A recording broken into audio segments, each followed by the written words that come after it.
Kalian lagi dengerin Ngopi. Ngopi. Ngobrol happy sambil ngopi.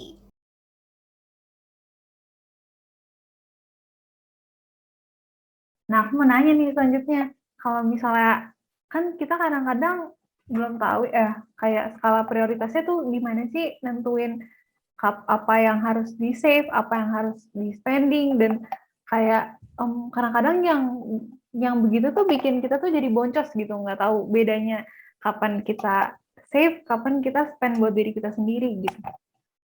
Oke, kalau untuk prioritas sebenarnya eh, gimana ya? Agak susah sih ya untuk kayak setiap orang karena punya backgroundnya masing-masing yang beda-beda gitu ya. Ada kayak mungkin kalau kayak kalian sandwich generations, ya mau nggak mau prioritasnya tetap menghidupi keluarganya gitu kan kayak gitu. Jadi kayak setiap orang beda-beda dan itu yang penting adalah know your problem gitu. Mungkin kalau kalian tahu ada problem diagnosis, itu tuh sebenarnya buat ngelatih kalian tuh kayak gitu. Jadi bukan sekedar kayak ngelihat sebuah case yang tertulis di kertas dari Harvard atau dari mana-mana gitu ya. Yang cuman kayak, oh, gue ngeliat, oh ini sebagai problem kayak gini-gini gitu. Tapi kayak dengan begitu tuh secara nggak langsung ngelatih kalian juga ketika, oh dengan kondisi gue yang sekarang kayak gini, masalah core gue tuh di mana sih gitu. Dan itu yang harus jadi your priority solve apa ya? Jadi kayak priority harus diselesaikan duluan gitu. Kayak kita alokasikan ke itu duluan gitu. Kayak contohnya kalau tadi gue bilang contoh nih ya, amit-amit ada si A nih, si A udah yatim piatu gitu nih. Terus dia ada contohnya adik gitu kan ya. Mungkin ya, apa pas kecil mungkin orang tua meninggal atau apa nih. Ini contoh doang gitu. Ya berarti dia ada kayak apa ya?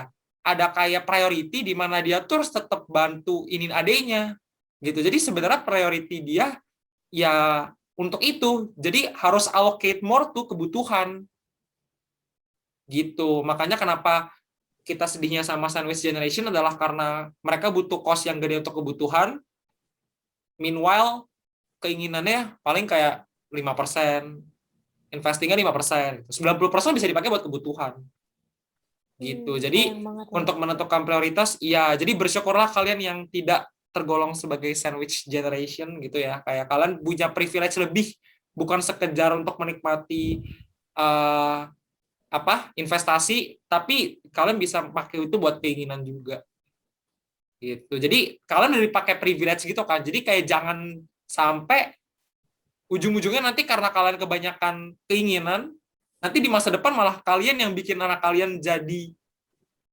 apa mesti apa bantu kalian gitu karena kalian nggak punya dana di masa depan gitu. Benar-benar. Mungkin Richard buat kayak aku juga baru tahu nih istilah sandwich generation. Mungkin juga sobat ngopi di rumah belum ada yang tahu. Mungkin boleh Richard jelaskan sedikit apa itu sandwich generation? Oh ya boleh. Jadi apa ya? Sandwich itu kan kayak ngejepit gitu kan ya. Kayak Berlapis. iya gitulah. Jadi itu tuh kayak sebuah bilangnya gimana ya? Kayak biasa tuh dijumpai di negara-negara berkembang kayak contoh Indonesia itu banyak banget gitu. Jadi sandwich generation tuh kayak orang nih contoh gue nih, gue mesti nanggung orang tua gue karena udah gak kerja, gue mesti nanggung adik gue mesti nanggung tante gue siapa gue gitu. Jadi di mana gue tuh harus mencukupi kebutuhan banyak orang, kebutuhan bukan keinginan loh ya. Jadi memang kebutuhan banyak orang tuh harus gue cukupin gitu ya. Mungkin karena orang tuanya nggak siapin dana atau mungkin tiba-tiba orang tuanya jatuh sakit jadi nggak bisa bekerja gitu. Nah itu ya biasanya sih karena kalau sandwich generation biasa setahu gue ya kalau di negara kayak kita gitu ya karena memang karena keterbatasan biaya dari orang tuanya jadinya ya nggak cukup untuk investing karena kebanyakan consuming untuk kebutuhan, jadinya ya di pas dia udah tua ya anaknya ngulang lagi ngeri generate lagi, jadi anaknya mesti nanggung orang tuanya lagi gitu, jadi nggak bisa ini lagi gitu. Jadi untuk keluar dari itu sebenarnya memang pinter-pinter banget untuk uh, mengalokasikan si apa savingnya ini, investingnya gitu. Tapi memang itu gue akui susah gitu. Jadi Seven Generation tuh kayak gitu guys, kan kayak ketimpa gitu kan. Jadi kayak lu tuh mesti menghidupi yang di atas lu, yang di bawah lu gitu, kayak gitu kurang lebih kayak gitu. Oh itu artinya sandwich generation. Iya, Apakah itu istilah baru? Aku nggak pernah denger ya. baru nggak ya kayaknya. Lagi ngetren gak sih belakangan ini? Tapi lagi ngetren nggak sih Sandwich ya? generation, sandwich Oh iya, generation serius? gitu. Iya. Iya. Wah, gila sih, karena baru berapa menit ngobrol di podcast ini udah dapet informasi baru. Asik. Pasti kalau kita bicara lagi sampai akhir sih, pasti gila sih. Ini bakal full banget insight-insight baru. Ntar jadi visioner, apa nih? Emang ya kita tuh nggak salah ngundang Kak Richard. Emang udah Waduh. serunya ya nggak sih? Iya, makanya. Tepuk tangan dulu. Nah, balik lagi nih ya, buat teman-teman yang tadi kan sempat ngomong juga ya tentang alokasi dana. Kadang-kadang tuh ada orang-orang yang ya udah namanya masih muda ya kan, nggak punya perencanaan ke depannya mau gimana. Karena nggak punya alokasi dana yang jelas ya kemana-mana. Jadi kadang-kadang suka konsumtif gitu. Nah, kira-kira kayak ngomong-ngomong konsumtif nih, kita selama ini kan kenal ya, konsumerisme, hedonisme gitu kan, terus dianggap itu dikaitkan sebagai perilaku yang boros gitu. Nah, teman-teman tuh udah pernah denger lah ya, konsumerisme, hedonisme, udah pernah juga diajarin waktu itu di sekolah. Tapi buat Ya, kakak kalau sendiri dengerin nih, sekolah. konsumerisme dan hedonisme itu apa sih gitu? Oke. Sebenarnya mirip sih ya memang ya gitu. Jadi berkaitan gitu. Konsumerisme itu kan lebih ke budaya konsum. Jadi memang konsumsi secara berlebihan gitu. Sebenarnya ada bagusnya untuk dari segi ekonomi gitu. Makanya ekonomi itu jahat, ilmu jahat sebenarnya gitu kan. Kalau lo konsum lebih kan perekonomian negara maju ya, transaksi terus-terusan ya. Gitu. Cuman kan iya perekonomian kita bangkrut ya gitu. Jadi kayak ya tetap kita realistis lah. Jangan kayak ayo demi negara gitu. Demi negara konsum terus kan pusing kan habis itu udah. Nah, ya kayak gitu. Jadi kayak ya oke lah membantu negara konsumsi gitu ya beli. Cuman ya tetap tahu gitu. Because in Indonesia gue ngomong fair-fair aja gini ya. Kayak lu mau ya banyak lah orang lah mungkin kalau kayak oh iya demi Indonesia. Ya maksudnya iya sih oke. Cuman kayak jangan yang kayak banyak orang konsumerisme gara-gara bilangnya membantu perekonomian negara. Nah, ketika lu nya susah, emang negara bantu perekonomian lu? Enggak kan? Gitu kan? Kayak itu kan hanya kebodohan yang kayak menurut gue itu menjadikan perekonomian negara sebagai alasan Iya, untuk iya. konsumerisme. Konsumsi gitu. iya, bayar pajak tetap ya. Iya. Jadi konsumerisme kita memang apa ya? Lebih ke konsumnya gitu. Sedangkan hedonisme itu sebenarnya mungkin kalau di tengah-tengah pengantar apa ya? Perantaranya mungkin materialisme dulu gitu ya. Kalau materialisme itu pokoknya menganggap semua itu dari segi material gitu. Jadi material gitu. Nah, hedonisme itu lebih ke mengejar kalau kita hidup itu mengejar kenikmatannya. Jadi biasa tuh bertiga berkaitan nih.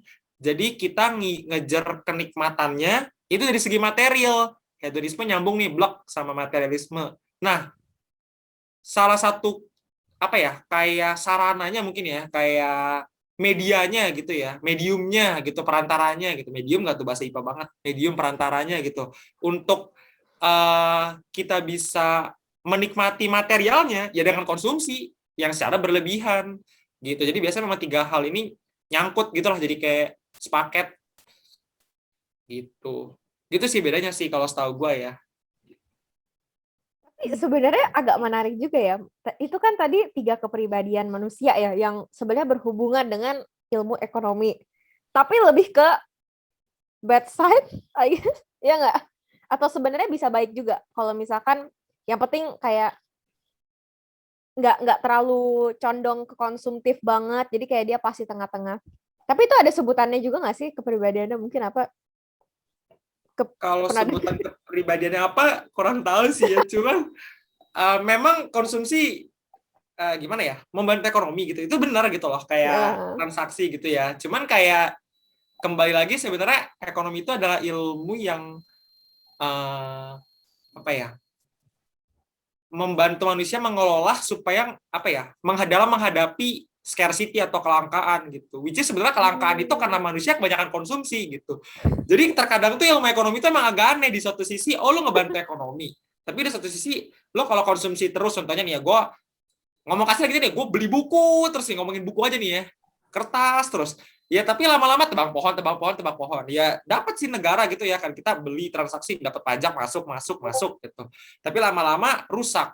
itunya. Nah, di suatu sisi kita juga ngeliat itu gitu. Kalau kayak wah, ntar jadi langka, jadi masalah di ekonomi lagi gitu. Jadi memang apa ya, banyak sudut pandangnya gitu yang nggak, makanya menurut gue tuh orang bodoh yang kalau dengan alasan konsumerisme membantu perekonomian negara tuh orang bodoh. Yang pada akhirnya lo kalau konsumtif, lo sendiri yang susah, terjadi kelangkaan juga, which is tuh masalah ekonomi juga, lo nggak membantu negara gitu. Gitu. Tapi Berarti kalau lu kelangkaan, tipe yang kayak menolak total gitu ya? Maksudnya nggak suka banget dah sama orang-orang konsumtif, hedonisme. Iya, gue jujur, iya, gue bener-bener kayak apa ya? eh, Kayak apa sih? Kayak gue jujur orangnya suka konsum banget gitu loh. Cuman kayak memang gue tetap kayak ya tadi gue bilang kasih batasan kalau kayak oh gue harus konsum segini, nggak boleh lebih gitu. Jika memang contohnya untuk keinginan ya, gitu kan ngomongnya keinginan ya biasanya ya. Kalau kebutuhan ya mau nggak mau lah, masa kita nggak makan, nggak beli rumah, ya itulah beda cerita gitu kan. Sama mungkin untuk keinginan, satu lagi tips gue, kalau kalian benar-benar mau bikin kalian financially secure gitu ya, kayak mau benar-benar cepet apa ya, merasa aman secara finansial gitu ya, kalian bisa terapin kalau kayak kata Timothy nih ya, kayak kalian beli barang contohnya nih. Ya kalau Timothy itu gila banget tuh. Dikatakan sanggup ketika harga dia punya uang 10 kali lipat dari harga barangnya. Oh. Jadi gini, kalau dari segi ekonomi, contohnya nih ya, lo mau beli buah gitu nih ya, 10.000 gitu. Lo masih mikir-mikir nih, 10.000 sayang nggak ya buat beli jus atau buah gitu nih ya. Itu lo namanya nggak sanggup, walaupun lo punya duit. Gitu. Jadi agak perbedaan persepsi sama bahasa ya. Kalau menurut bahasa dari linguistik ya bisa sebenarnya, oh lo sanggup. Gitu. Tapi menurut ekonomi itu lo nggak sanggup. Gitu. Karena lo masih mikir-mikir kayak sanggup nggak ya. Lo dikatakan sanggup ketika lo bisa beli tanpa mikir. Nah itu setiap orang beda-beda. Markup price-nya, markup itu kayak lu naikin harganya. Kayak contoh, oh harganya 10.000, gue masih punya uang 5 kali lipat contohnya. Oh berarti ketika gue punya uang 50.000 gitu ya, gue baru bisa beli ini dengan tenang. Oh cukup jauh lah ya, kayak 50.000, gue beli 10.000 nggak apa-apa. Gitu. Nah kalau kayak mungkin kata Timothy Ronald, itu setahu gue sih 10 kali lipat tuh. Dia pernah bilang berapa ya, beli jam berapa juta, terus dia punya duit berapa ratus juta tuh baru bisa beli itu jam. Tapi itu untuk keinginan ya. Kalau untuk kebutuhan ya jangan gitu loh. Kalau lu nggak makan, lu nggak beli rumah ya mati gitu. Kalau pikiran lu kayak gitu untuk kebutuhan, lu rumah nggak beli tuh kalau nggak bisa KPR gitu kan. Jadi kayak itu untuk keinginan. Terus itu ilmu yang bagus menurut gua untuk kalian terapin gitu. Kayak nggak usah 10 kali lah, 10 kali agak tinggi lah. Cuman ya berapa lah, 5, 3 gitu, nggak apa-apa. intinya boleh ya konsum, tapi harus mikir-mikir gitu ya. Bener. Nah, Kayak kalian juga pasti kerja ujung-ujungnya buat konsum nggak sih? Buat apa kalau kerja nabung, investing terus mati? benar Ya, banget. yang nikmatin anak-anak lo. Maksudnya bukan gue ini sama anak-anak gue ya, cuman kayak ya gue mati juga uang buat anak, tapi kan gue juga berhak untuk menikmati itu gitu. Kalian kan hasil working, kerja keras lu. iya, Bener kalian tuh banget. work for living, bukan living for work. Jadi fokusnya adalah living gitu kan. Kalian bekerja untuk hidup, makanya tetap harus your kesehatan mental tetap matters gitu.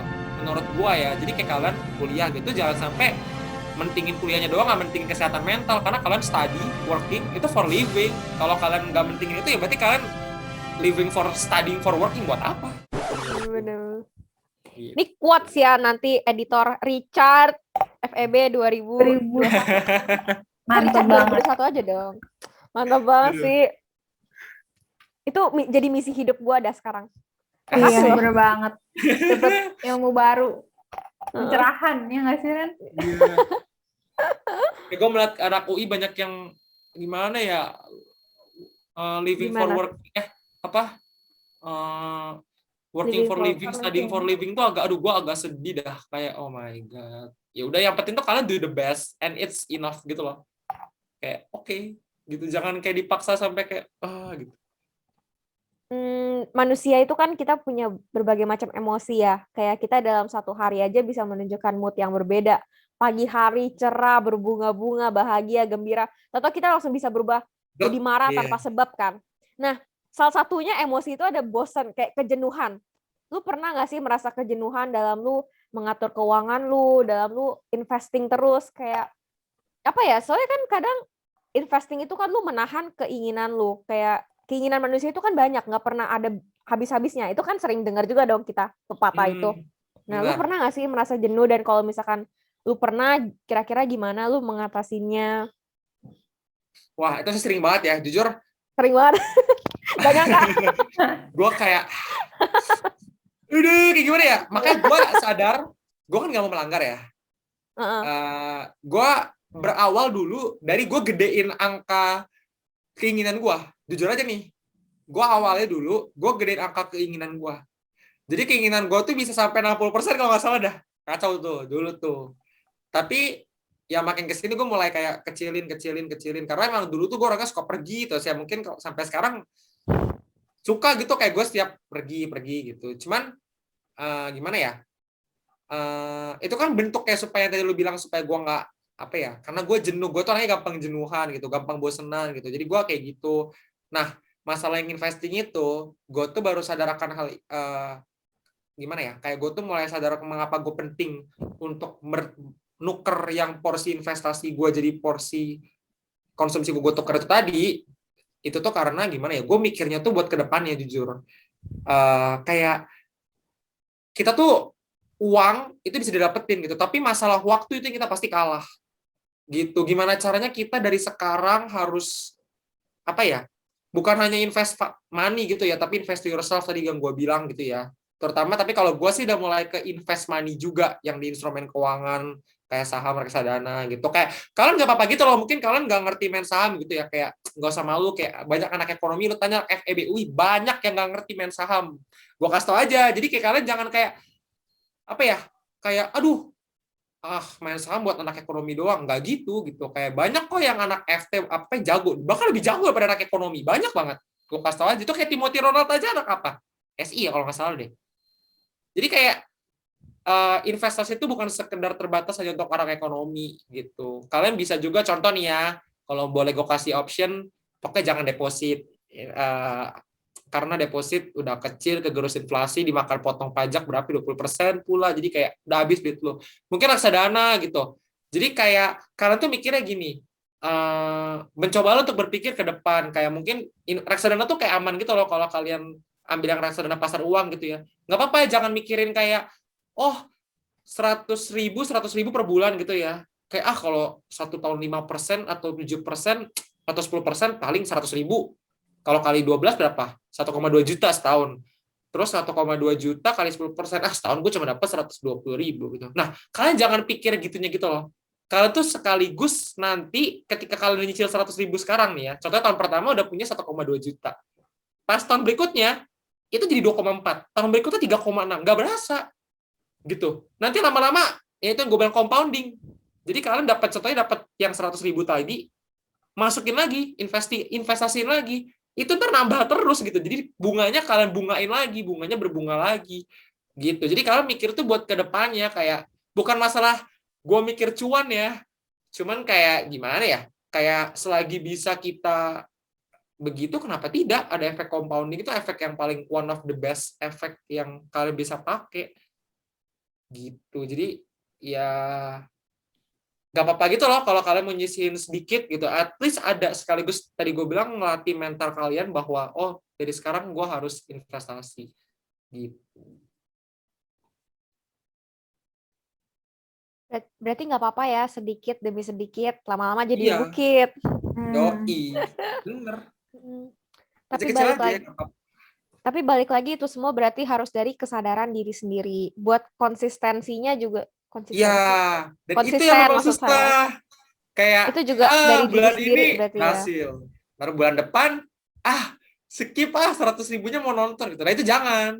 Makanya gue bilang dari awal, pakailah patokanin dulu kayak oh harus segini gitu. Nggak apa-apa kalau kalian merasa belum biasa gitu ya, kecil-kecil aja nggak apa-apa gitu, kayak nggak masalah gitu loh. Berarti buat sobat ngopi nih yang dari tadi dengerin, kalau biasanya belanja-belanja mulu nggak pakai mikir, mulai sedikit-sedikit gitu ya dipikir buat investasi, buat nabung gitu-gitu kan ya.